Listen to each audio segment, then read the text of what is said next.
A warm good morning, everyone, presenting here on behalf of my team. And we are really grateful for this opportunity to present on the topic India's first life insurance driving growth with competency mapping. Now we'll talk about introduction. Vision. It's all started with the vision of Vishakha Maheshwari, who is MD and CEO of IFLI. In 2015, she shared about IFLI vision with Praveen Menon, who is Chief People Officer of IFLI. Her vision was Vision 2020, in which the aim of the vision was to make IFLI largest insurance provider and to be in top 5 insurance company by 2020. Vision as mission. Now this vision has become a mission for IFLI. Like as in 2000 financial year 2014-15, IFLI ranked 19th, and insurance was highly regulated market. So to be among top five, it needed proper planning. So way to complete mission would be focus on employer who could develop sustained vision, completing diagnosis and competencies list required by the employer to perform new expected role. To achieve Vision 2020, this needed speed and planning, considered as if it was a mission. Now we'll talk about origin, origin of IFLI. Joint venture. IFLI was life insurance company in India, formed in 2019. Its headquarters is in Mumbai. It consists of joint venture of two public sector, that is Bank of Baroda, Andhra Bank, and also consists of UK-based financial investment company Legal and General. It is MNCs which headquarter is situated in London, England. Now we'll talk about turnover. IFLI crossed more than 2 billion turnover in just 4.5 months since the start of its operation. And in financial year 2015-16, IFLI ranked 13th. Insurance product. Insurance product of IFLI includes policies such as life insurance, group insurance, term life insurance, and pension insurance. IFLI also adopted bank assurance model, which used Bank of Baroda's and Andhra Bank as the existing customer base and operating through more than 9,900 bank across 1,000 cities and towns in India. Vision 2020. IFLI introduced the Vision 2020 to the employees with the theme that was securing life and creating values. IFLI also defined theme that is that affected expected behavior of employees so that they do their work with full enthusiasm and dedication. The organizational value was think new, do more, be honest, and be helpful. That's all from my side, sir. Thank you so much. Now Diksha will continue the slide. Over to you, Diksha. Thank you, Gauri. Good morning, everyone. I'm here to explain about my side of the presentation, that is employee as a differentiator. As here, employee as a differentiator means the new expectations from the current employer. So my first point is about continuous and sustained innovation. The way to achieve Vision 2020, Mr. Menon was focused on the employee as employee who can generate new innovative ideas which can make their company different from other for their customer. In the highly competitive market of insurance, it is where all the companies are providing similar product with minor variation. In this, the only way to achieve Vision 2020 is through uh, providing a new and innovative ideas and high quality and high service quality speed to their customers. My second point is about employees bedrock. It states that employees should have a good base of innovative and new ideas in selling and servicing the product. My second my second topic is about envisioning competency and mapping in career progression. So here I talk about CST, that is competency system team. Competency system team is defining a new role expectations for the employee at all level in the organization. Soon the competency system team started the both IFLI expectation from the employee and developed a tentative list of competitive competencies that employee uh, required to perform their roles.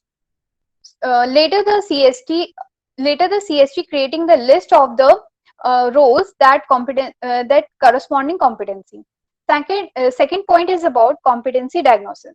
So after defining the role and competencies, that next step was to next step is was to complete a competency diagnosis and a skill gap analysis to determine whether the employee are having that skill or not. While this work, Mr. Menon raises a few questions. First is, if the employee had if employee had a required competency, then how would IFLI reward them? Second is about, if employees lacked of that defined competency, then how would IFLI fulfill that lack of competency to develop in that employee and monitor that? Third is about pay for performance and promote for potential. Mr. Menon thought that IFLI should always develop a new policy for their employee career progression, that is pay for performance and promote for potential. Under this policy, employees should be rewarded for their performance and the good work that they had done in their previous year. Fourth point is about criteria for evaluating the employee. Promoting an employee to the higher level, IFLI should need to evaluate the employee in three criteria. First is the length of the employee, the length of the time employee had worked in the current role. Second is about employee performance in current role. And third is about employee must have defined competency required to perform challenges in their upcoming roles.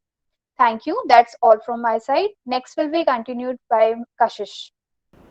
Yes, ma'am. My topic is competency building exercise. So here we will identify how the behavioral competencies are identified through competency building exercise.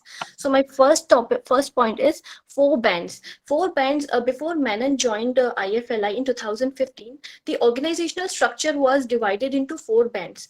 Those were operational band, tactical band, strategic band, and last leadership band.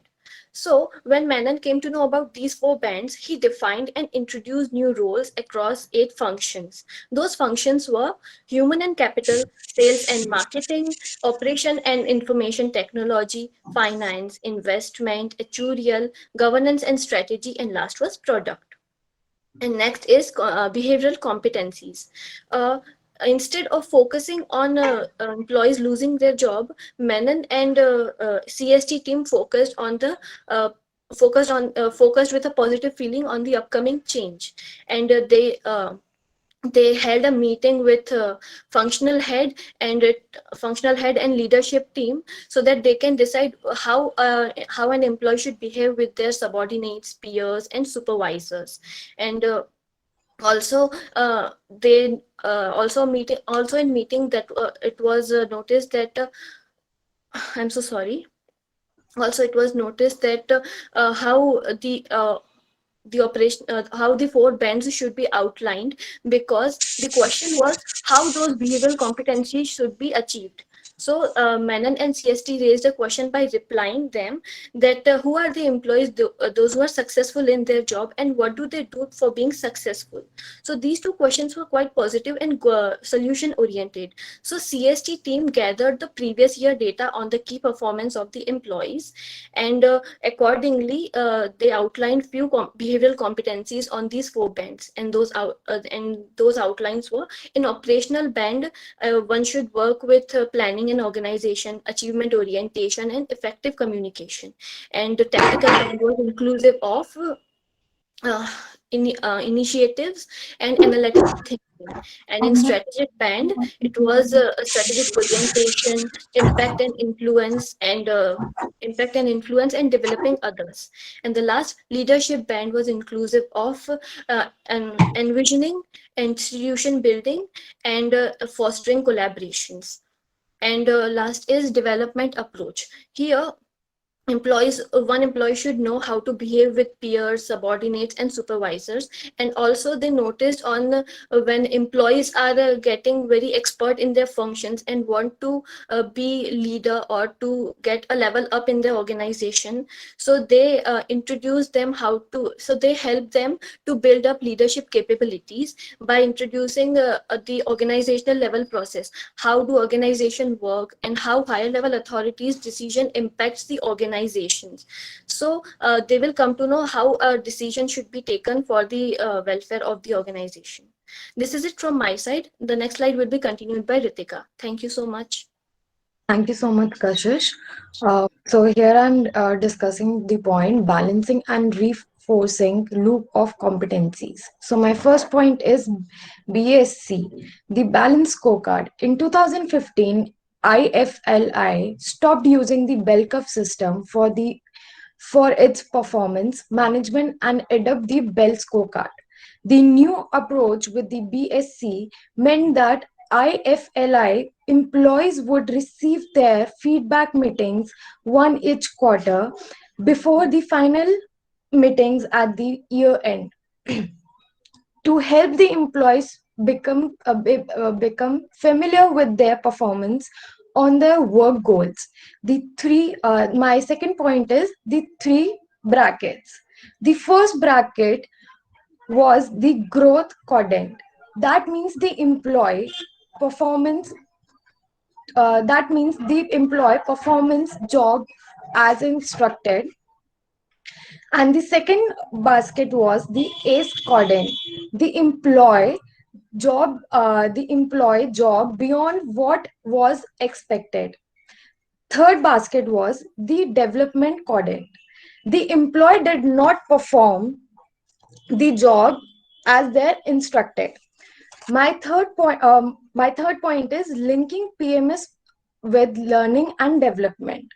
It would help to identify and address the needs for any competencies development. The team from human resource would be aware of the challenges that employee faced in their jobs. The employee would go through their specific learning and development inventorizations, and the employees would develop the requirement of competencies. The strategy would create a good environment and a systematic process at the IFLI. My fourth point is uh, capabilities development exercises.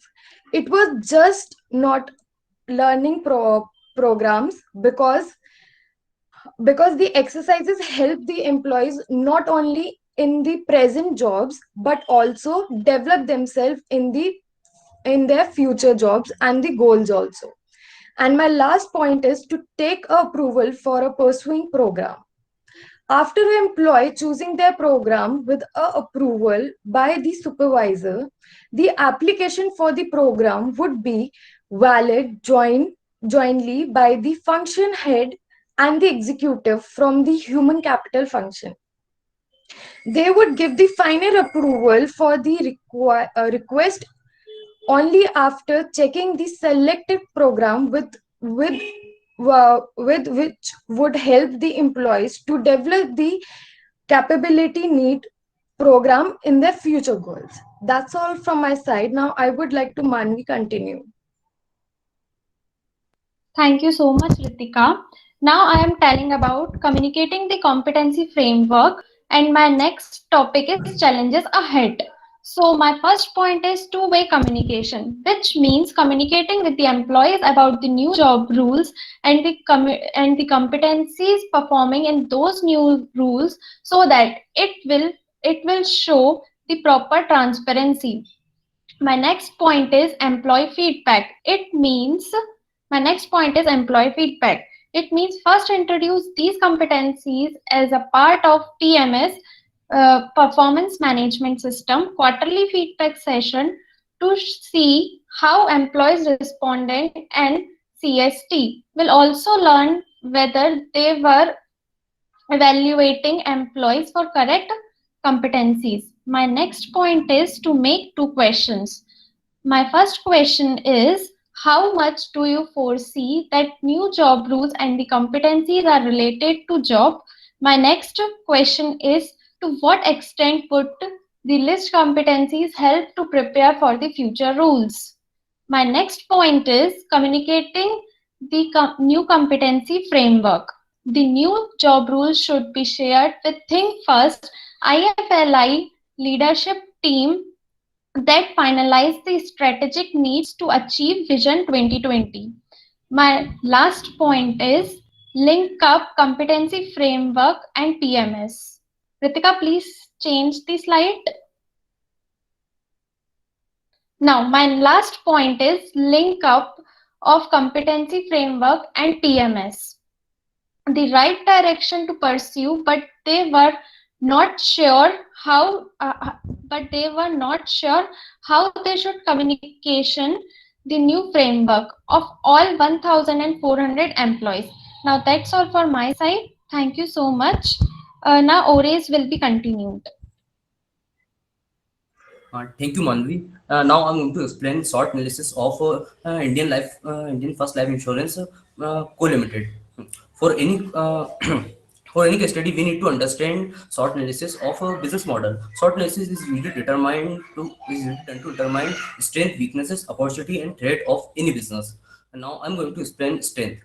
First strength is strong operational efficiency. Indian First Life Insurance has continually displayed its strong operational efficiency, supported by strong and effective use of technology and efficient utilization of banking sponsors, vast branch network, and its own sale focus on distributing products. The company reopened a operational expenses to a gross return ratio of 11.1% from fiscal year 2017 as compared to the industry ratio of 13.8%, indicating a significant better performance than most of its peers. Second strength is focus on product profitability. The company has been gradually shifted its focus from the low margin to bank fund business, relatively higher margin capital efficient individual retail businesses. Premium ratio from 11% during fiscal year 2014 to 25% during fiscal year 2017. The company has made multiple process improvement to improve its policy revenue rate. Now I'm going to explain weaknesses, job losses. There are many employees in the organization who are not skilled well, so many of people who are not able to match company criteria on the basis of observation meetings. PMS will focus on employee performance. If any employee is not perform well, they will able to gain good rating and reward. They might lose their job. And second weakness is organization culture. Organization culture has also become the internal weakness when it does not align with the strategic business objective. The main strategic objective of the chosen business organization is to launch innovation and product in the market. But there is existing a risk ever attitude prevalent in the organization culture, which discover the employee from thinking creatively. Now I'm going to explain opportunities. Technology advancement. The development of new technology to assist the product and service production and delivery process can be exploited to embed the innovation in business operation. The advanced technology integration can be a decrease cost, improve efficiency, and result in the quick introduction of innovative product. Now customer behavior. As we all know that in the human behavior today, generation is not designed to adopt old ideas. Old ideas, we want change. Every one of us has a different preference, different taste, different needs as well. With the help of the factor, anyone can find a very good opportunity if they have if they have proper knowledge of market and customer. They also have a idea of dealing with customer changing demand. Now threats. The changing regulatory framework and introduction of new strategic regulation impose a major threat to the Indian First Life Insurance Co Limited. It's make a compliance with a legal standard more complex and challenging from the business operation. Inability to compile regulation rise in the risk of expensive lawsuits. Now competition. The increased number of direct or indirect competition affect the organization ability to sustain and extend the customer base. That's all for our side. Thank you.